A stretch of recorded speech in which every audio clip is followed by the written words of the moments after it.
배춧값이 급등하며 한 포기 가격에 2만 원대 상품까지 등장했습니다.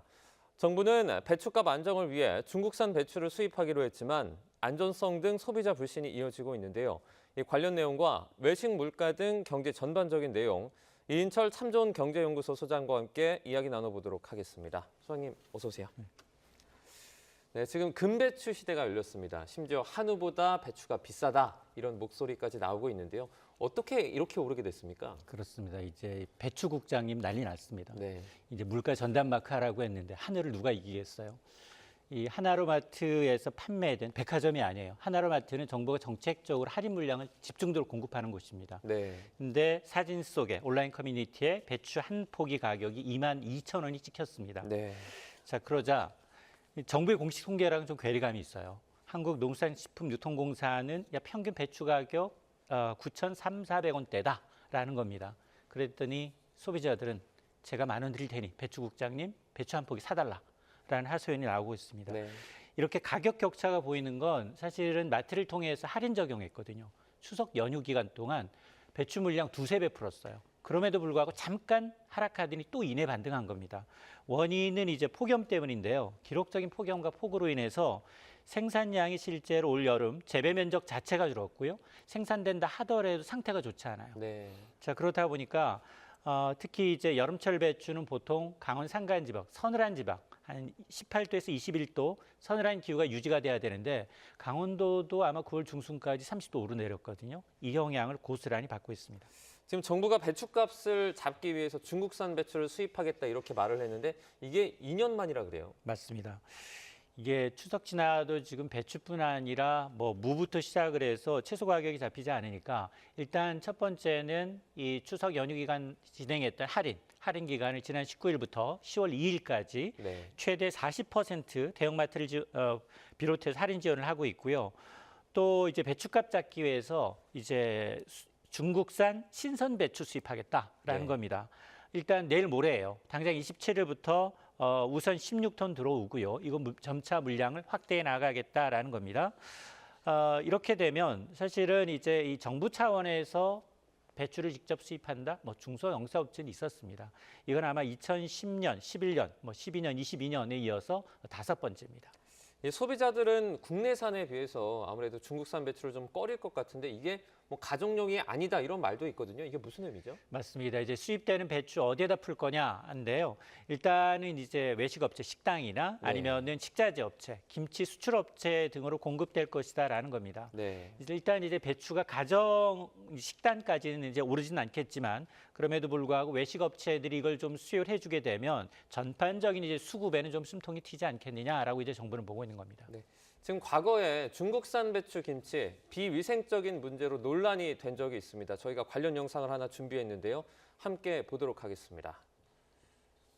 네, 바로 이 영상입니다. 그 한 남성이 알몸인 상태로 이제 배추를 절여서 포크레인에 싣고 있는 그런 모습인데요.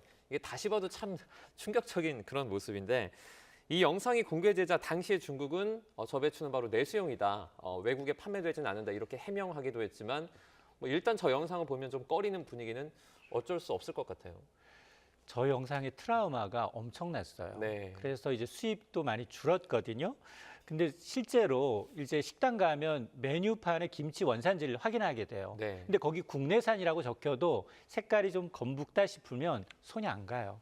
근데 저 영상의 이제 트라우마가 해소되기 전까지는 네. 사실은 이게 그 개인적으로 이제 선호하지 않는 소비자들한테 인식을 받기 좀 쉽지 않아 보이는데 근데 그동안 계속해서 이제 중국산 배추에는 이물질, 기생충 여러 가지 이제 위생과 관련된 이제 부정적 인식이 높다 보니까 이번에 중국산 이제 배추 그냥 수입 배추예요. 신선 배추임에도 불구하고 네. 소비자들의 입장에서는 저 영상 때문에 이제 굉장히 기피 현상이 좀 더 있을 것으로 보입니다.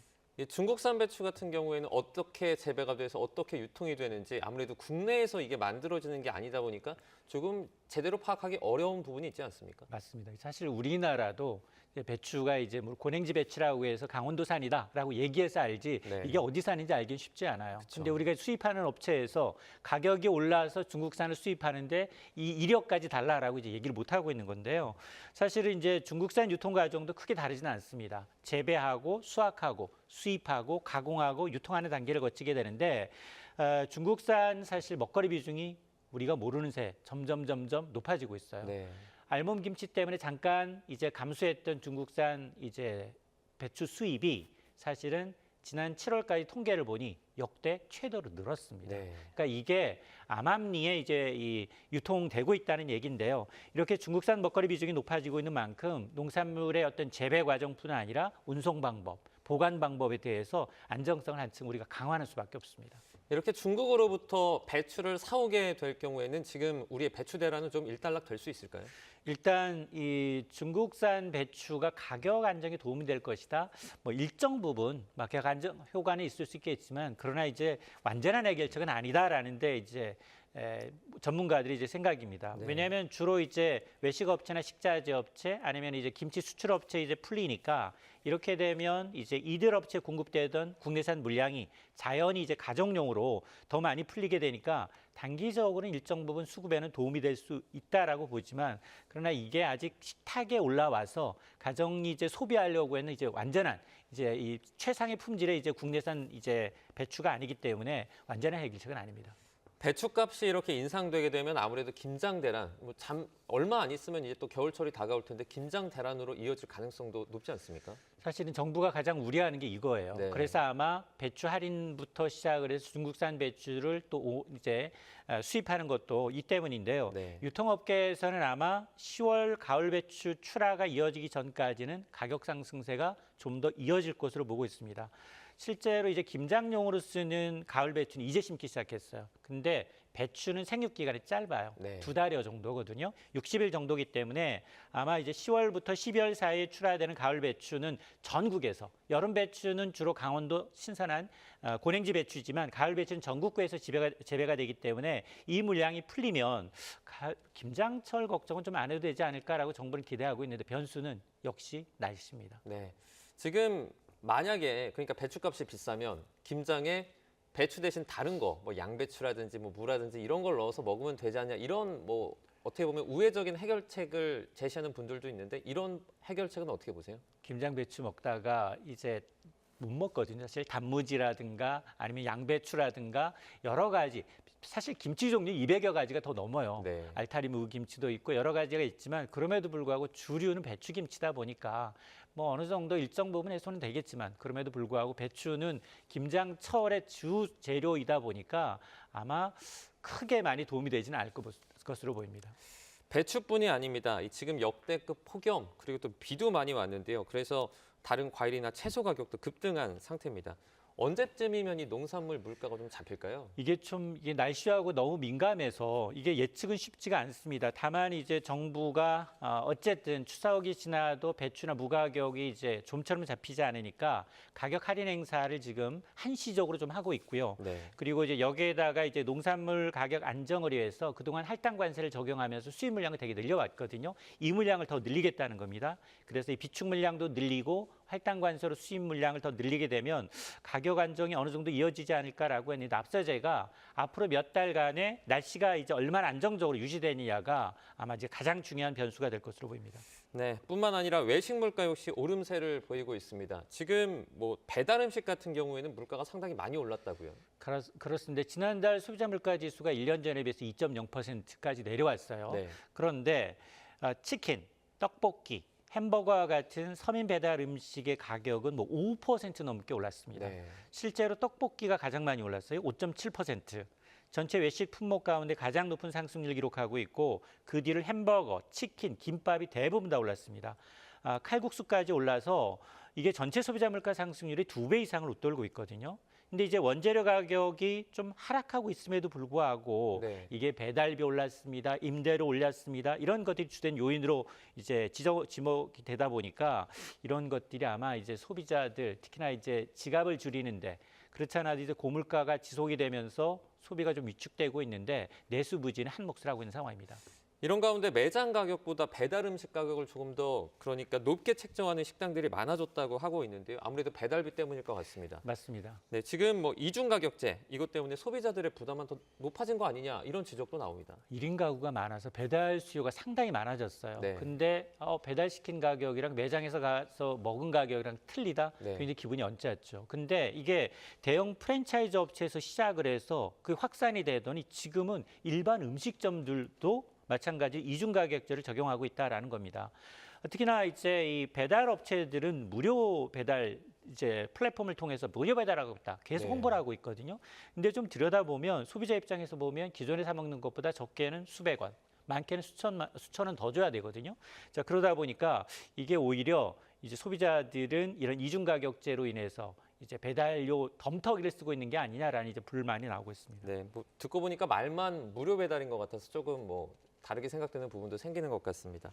지금 물가 상승률이 2%대로 내려왔다고 하는데 이게 체감이 안 된다라고 말씀하시는 분들이 많아요. 아무래도 뭐 식비나 이런 것 때문이겠죠. 맞습니다. 사실 채소와 과일은 우리가 매일 먹는 음식이잖아요. 매일 마트에 가서 구입을 해야 되는 건데 네. 지금 물가를 끌어내린 건 공산품이에요. 석유류 가격이나 이제 관련 가격이 내렸기 때문인데 이 배추, 무, 시금치 이 사실 농산물 가격이 폭등을 해도 소비자 물가에는 거의 영향이 없습니다. 네. 지난달 물가 2%라고 하지만 이 소비자 물가 상승률 특히나 이번 달은 국제 유가가 더 내렸어요.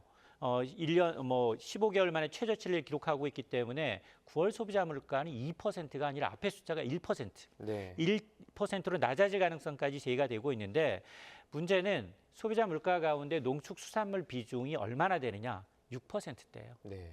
굉장히 가지수는 많은데 전체에 미치는 물가는 6.4% 비중을 차지하고 있어서 매일매일 소비하다 보니까 체감은 굉장히 높은데 물가에 미치는 파장은 상당히 적어서 이런 괴리감이 상당히 좀 커지고 있는 양상입니다.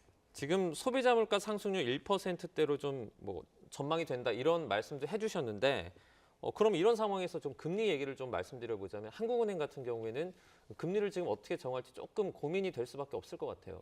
사실 한은의 정책 목표는 물가 안정과 금융 안정이에요. 네. 물가는 앞서 얘기했던 것처럼 우리가 이제 피부로 느끼지는 못하지만 이 공식적인 이 통계상 물가는 2%대로 한은의 목표 관리치 아래로 내려왔거든요. 네.